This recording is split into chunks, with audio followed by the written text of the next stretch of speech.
Okay, let me show you this houses. यहाँ पे ऐसे घर होते हैं।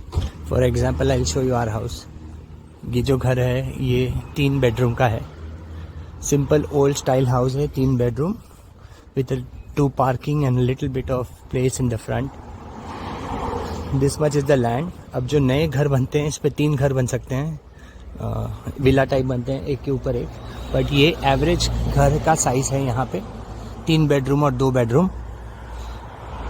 अब ये देखिए स्ट्रीट है, यहाँ पे आसपास में कोई कुछ नहीं होता, कोई किसी को जानता नहीं है। Nobody is there, nobody knows anybody and this is how quiet it is. ये मेन रोड है, ब्लॉक हाउस वे, इसलिए आपको थोड़ी सी गाड़ियाँ दिख रही हैं। वरना अगर आप लेन्स में रह रहे हैं, जैसे सामने की लेन में है, कोई नहीं दिखेगा आपको। सुबह 9 बजे जब मैं आया था यहाँ पे कोई नहीं था। यहाँ पे एक बस स्टॉप है, सामने एक बस है, लकीली बसेज आती है।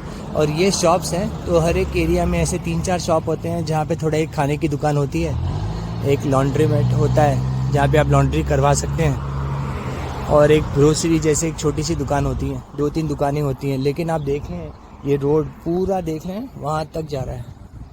कैन यू सी, ये इतना बड़ा रोड है, पूरा ऊपर तक जा रहा है। वो सेम रोड है, सेम वे इधर भी बहुत दूर तक ये रोड जा रहा है। लेकिन ये यहाँ की लिविंग है, दिस इज़ द लिविंग। कोई भी नेबर्स आपको जानते नहीं, आप अपने घर में रहते हैं और यहाँ पे अनप्रेडिक्टेबल वेदर होता है। हमेशा बारिश गिरती रहती है, या ठंड होती है या समर होती है, तभी थोड़ी धूप निकलती है। और इस प्रकार की लाइफस्टाइल आप यहाँ पे जीते हैं। जो ऐसे घर हैं नॉर्मल, ऐसे जो घर हैं मैंने आपको अभी जो दिखाया, इनकी प्राइस $800,000 है।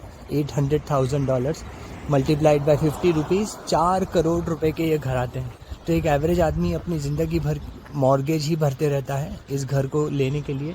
और अगर ये घर थोड़ा मॉडर्न है, थोड़ा ब्रिक एंड टाइल जिसको कहते हैं उस प्रकार का घर है, थोड़ा बड़ा है, ब्रिक एंड टाइल ऐसे टाइप के घर हैं, तो वो कुछ 1 मिलियन 1.2 मिलियन में चले जाते हैं। 1 करोड़ उसकी भाव प्राइस बढ़ जाती है।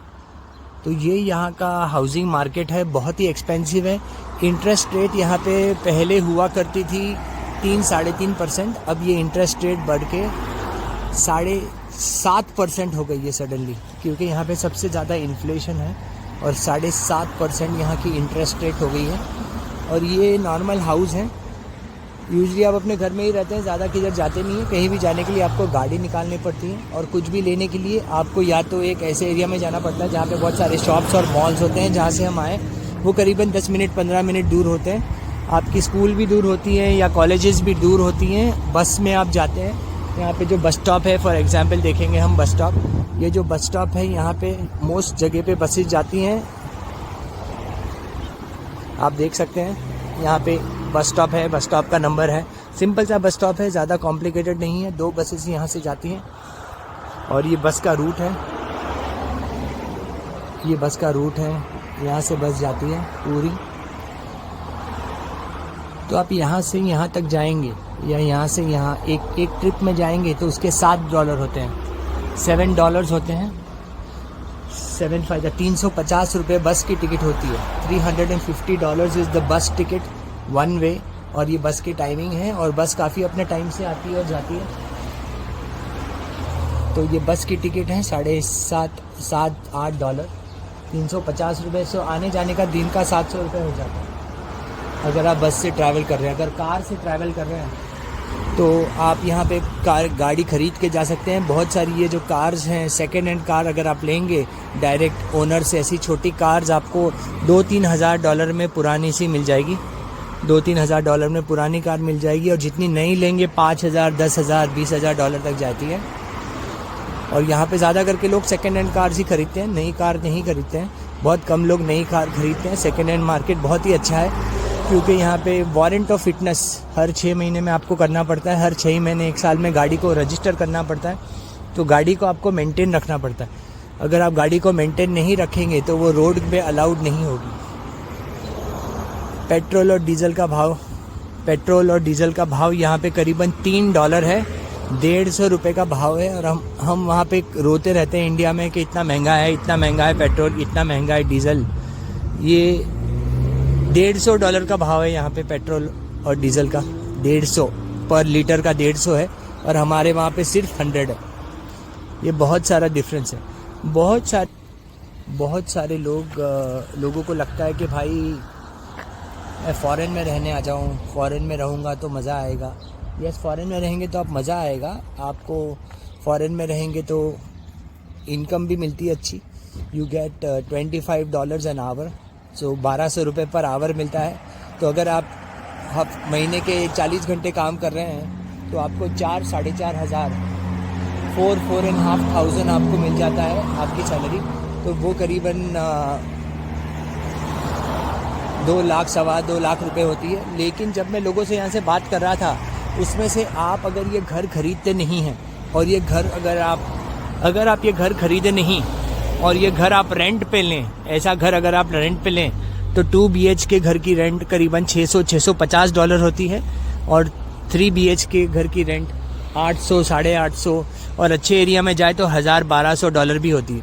तो जब आप $1,000 कमा रहे होते हैं हफ्ते के, उसमें से आपके रेंट में ही $700 से $900 चले जाते हैं। इलेक्ट्रिसिटी और वाटर के भी आपको पानी भरना पड़ता है, वाटर के भी आपको बिल भरना पड़ता है और इलेक्ट्रिसिटी का भी पैसा लगता है। यहाँ पे हर एक चीज़ का पैसा लगता है, हर एक चीज़ बहुत ही एक्सपेंसिव है। तो ये बहुत आपको समझने की ज़रूरत है यहाँ पे कि हम डॉलर में यहाँ पे अर्न तो कर रहे हैं, हम रुपीज़ में कन्वर्ट करके सोचते हैं कि अरे बेसिक जॉब के भी 2-2.5 लाख रुपए मिलते हैं। लेकिन वो बेसिक जॉब करने के बाद आप जो पेमेंट करते हैं, the amount of money you pay is also in dollars. So बड़ी मुश्किल से आप पैसे बचा पाते हैं। If you are already working in a job, आप बड़ी मुश्किल से पैसे बचा पाएंगे। अगर आपकी सैलरी $5,000 है तो आप बड़ी मुश्किल से बहुत ही कटबैक करके $500 बचा पाएंगे। अगर 2 लोग फैमिली में काम करते हैं, हस्बैंड और वाइफ, लेकिन आपका बच्चा है, तो आपको बेबी केयर देने के लिए ही आपकी एक आदमी की सैलरी चली जाएगी। और इसलिए बहुत सारी लेडीज़ होती हैं, वो जॉब नहीं करती हैं, वो अपने बच्चे के साथ रहती है, बच्चे की देखभाल करती हैं। क्योंकि जॉब करने के बाद बच्चे को अगर आपने डे केयर में रखा तो उसके इतने सारे पैसे हो जाते हैं कि उससे खुद ही बच्चे की देखभाल करना ज़्यादा समझदारी होती है। तो बहुत सारी लेडीज़ यहाँ पे हैं जो घर पे से काम करती हैं। अगर कुछ करती हैं तो, और या तो वो काम नहीं करती, कोई भी जॉब नहीं करती। तो ये यहाँ की लाइफस्टाइल है, ये यहाँ की सच्चाई है।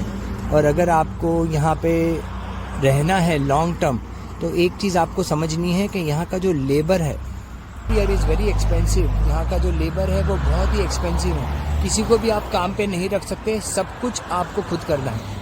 Everything you have to do yourself. मैं आपको भी बताऊँगा अंदर जाके।